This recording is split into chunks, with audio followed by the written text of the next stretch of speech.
그리고 현대기아를 갖다 레거시 자동차로 이제 판단해서 평가를 한다 그러면 사실 이렇게 지금 주가 수준이 아주 편한 구간은 아니에요. 그러니까 레거시 자동차의 입장에서 본다 그러면은 성장성이 정체가 되어 있는 산업에서 실적을 가지고 평가하는 거는 이제 소위 말해서 그 멀티플을 높게 못 봤거든요. 매주 화요일 저녁 8시에 진행되는 무료 특강 아래에 고정 댓글에서 신청해 주세요. 현대차 주가가 고점 대비 반토막 난 현재 구간을 어떻게 평가하십니까? 마찬가지로 오늘 급락한 부분에 대해서는 사실 설명드릴 방법이 별로 없는 것 같고요.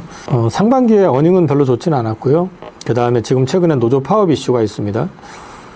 그리고 또 상반기에는 그 부품 회사들 화재 이슈 때문에 부품 수급이 잘 안 돼가지고 생산 차질 이슈도 좀 있었던 것 같고요. 휴머노이드 이슈 때문에 급등했었지만 그건 다 이미 지워진 상태가 됐기 때문에 지금 구간에서는 사실은 다시 지켜보면서 판단을 해야 되는데 이게 결국 AI 사이클이 지속 가능하냐를 놓고 이제 얘기를 하는 수밖에 없는데 휴머노이드 관련돼가 일정이 바뀐 건 지금까지 나온 게 없습니다. 휴머노이드 쪽으로 해가지고 보스턴 다이너믹스의 트레이닝 센 개소 문제라든지 또는 상장 이슈라든지 달라진 건 아무것도 없거든요. 양산 일정까지. 그렇게 놓고 본다 그러면 지금은 펀더멘탈의 이슈라기보다는 좀 센티의 문제가 좀 큰 것 같다. 우선은. 전체적으로 우리나라 증시 자체가 지금 9,000대에서 지금 6,000을 장중에 깨는 어떤 그런 패턴이 나온 것 자체가 펀더멘탈 이슈도 물론 작용을 했습니다만 그에 앞서가지고 수급이 뒤엉키면서 비정상적으로 9,000까지 올랐었던 거고 뭐든지 그러잖아요. 공을 튀길 때도 높은 데서 튀기면 그만큼 반발은 더 심하게 나오는 것처럼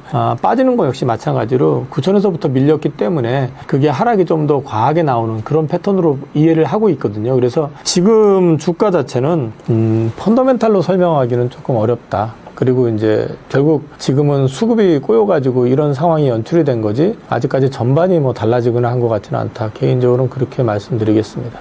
기아는 실적 대비 저평가 구간이라고 보십니까? 단순 실적 대비로 보면은 기아가 더 저평가된 게 맞고요. 그런데 이제 왜 현대차가 더 프리미엄을 받느냐? 그건 이제 현대차 그룹 내에서 휴머노이드 쪽 비즈니스를 사실상 총괄을 하고 있고요. 그 다음에 관련되어 있는 어떤 투자라든지 모든 거를 좀 주도하고 있거든요. 그리고 현대차 같은 경우는 자체적으로 로보랩이라고 해서 로보틱스 랩이라고 해서 휴머노이드 또는 로보틱스와 관련되어 있는 연구소를 가지고 있고 거기에서 모베드라고 하는 그 물류 이송 로봇을 개발해가지고 양산 들어가는 걸로 알고 있는데 그런 것들까지도 자체적으로 개발을 해나가면서 볼륨을 키우고 있기 때문에 거기에 대한 부분이 플러스 알파된 측면이 좀 분명히 있습니다. 그리고 현대기아를 갖다 레거시 자동차로 이제 판단해서 평가를 한다 그러면 사실 이렇게 지금 주가 수준이 아주 편한 구간은 아니에요. 그러니까 레거시 자동차의 입장에서 본다 그러면은 성장성이 정체가 되어 있는 산업에서 실적을 가지고 평가하는 거는 이제 소위 말해서 그 멀티플을 높게 못 봤거든요. 그래서 지금 현대기아 같은 경우는 실적보다는 이제 미래 산업에 대한 가치, 그 포텐셜, 그 변화의 과정을 좀 더 집중해서 보시고 시장에서도 그걸 가지고 상반기에는 적어도 평가를 했던 것 같습니다. 근데 지금 최근에 주가 급락이 나온 거는 말씀드렸던 것처럼 수급이 좀 깨지면서 전체적으로 시장 수급에 비정상적인 흐름이 나오면서 이런 모습을 보이고 있기 때문에 이거를 단순히 실적만 가지고 얘기하기는 조금 무리가 있다. 그렇게 말씀드리겠습니다. 피지컬 AI 전략이 현대차 기업 가치와 주가에 어떤 변화를 줄까요? 우리가 이제 아셔야 되는 거는 지금 레거시 자동차 쪽 특히 내연기관 쪽 같은 경우는 전 세계적으로 판매 대수가 계속 줄고 있습니다. 전기차는 조금 늘어나는 패턴이고 둘을 합쳐도 성장폭 자체가 굉장히 둔합니다. 그래서 지금 사실은 레거시 자동차를 사양산업으로 지금 인식을 하고 있거든요. 근데 또 전기차는 그렇게 인식하는 거에 비해서 빠르게 확산이 되진 또 않고 있어요. 근데 이게 약간의 좀 딜레마인데 이 미래산업 피지컬 AI 쪽 솔루션 기업으로 가겠다라고 얘기하는 것 자체가 결국은 여기서 이제 언급이 될 수 있는 거는 이제 휴머노이드 관련되어 있는 부분이라든지 자율주행 관련되어 있는 부분들 이런 것들이 이제 같이 맞물려 가지고 이제 움직이게 될 것이고 또 이쪽 UAM 쪽도 마찬가지 그런 쪽도 같이 이제 가게 될 거고요. 거기에다 이제 방산 같은 경우도 현대차 그룹 내에서는 사실은 이제 무인 방산 로봇이라고 해야 될까요? 아니면 뭐 전차가 됐던 뭐 이런 것들도 지금 개발을 지금 들어가고 있는 상태이기 때문에 이런 쪽으로 해가지고 피지컬 AI 기업이 되기도 하고 동시에 그거를 그거를 이제 구동시키고 이제 운용할 수 있는 솔루션까지 보유한 기업으로 거듭나겠다라고 얘기를 하는 거거든요. 이 얘기는 뒤집어 놓고 얘기하면은 미래의 20 후반의 어떤 세계의 시장을 가져갈 수 있는 부분으로 우리는 집중하고 싶다라는 의사표명을 한 거기 때문에 분명히 의미가 있고요. 이거 말씀처럼 진행이 된다 그러면 기업 가치는 분명히 달라지겠죠.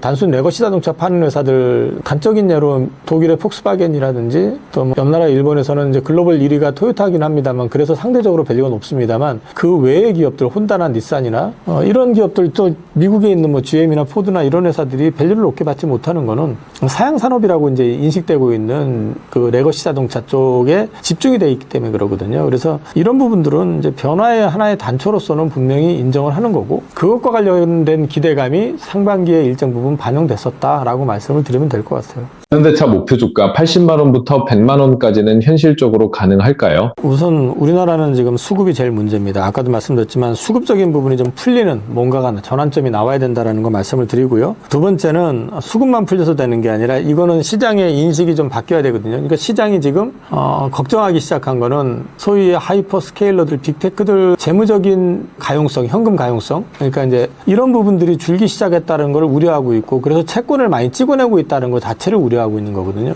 이게 가능한 투자냐라는 부분을 우려하고 있기 때문에 그런 부분들에 대해서 시장의 우려를 좀 덜어줄 수 있는 어떤 그 뭔가가 있어야 된다는 거죠. 예를 들어서 금리가 떨어진다든지 그러면서 이 투자와 관련돼 있는 성과물이 조금 더 보여지는 그림이 나와준다든지 뭐 최근에 보면 클로드 같은 경우 엔스로픽이죠. 엔스로픽 같은 경우는 실제로 이제 영업이익이 나온다는 말도 나오고 있거든요. 아직 확인된 건 아닙니다만 그 정도로 올라오는 그림이 좀 구체화되면서 성과가 좀 올라오는 게 좀 강하게 나와준다면은 지금 이렇게 열심히 투자해 현금이 많이 줄고 있지만 결국 이게 소득 보답이 될 거다라는 시장의 어느 정도 컨센서스만 형성이 돼도 또 달라질 수 있는 부분이 있거든요. 그래서 지금은 그런 것들이 조금 변해진다고 그러면 자연스럽게 다시 한번 AI 사이클과 관련돼서 기대를 갖게 될 거고 이거는 궁극적으로 뭐 휴머노이드나 자율주행이나 이런 쪽에 대한 기대감을 키울 수 있기 때문에 그렇게 되면 자연스럽게 다시 한번 이제 시장에 주목을 받게 되지 않을까 개인적으로는 그렇게 판단하고 있습니다. 로봇 관련주 투자 시 가장 유의해야 할 점은 무엇입니까? 우선 실체가 있는지가 되게 중요합니다. 우리나라에서 휴머노이드 한다는